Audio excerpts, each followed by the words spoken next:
Finding and installing essential WordPress plugins. Here's a list of a few essential plugins that every WordPress user should definitely install. First off, there's Akismet, a program that simply filters out all the spam and junk comments out of your blog. It basically takes out all the garbage for you. The second plugin you should install is a broken link remover, which basically scans all the links you have on your website and gives you a list of the ones that are broken so you don't have to do all the work manually. Another essential plugin which every WordPress blogger should have is a CBNet Ping Optimizer, an application that sends a ping to all the search engines every time you make a new post or a noteworthy update. This will save you lots of time on boring and repetitive labor, so you can concentrate on more important tasks.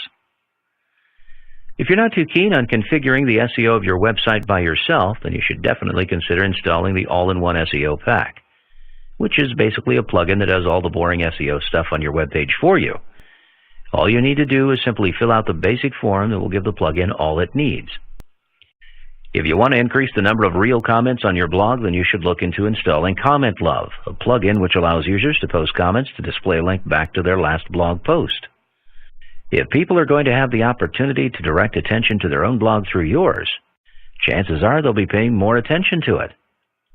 Finally, you need to give your readers a fast and easy way to contact you, which is exactly what the Fast Secure Contact form is for. It will allow your users to contact you fast and easy, straight to your inbox, all while filtering out the spam and bot messages.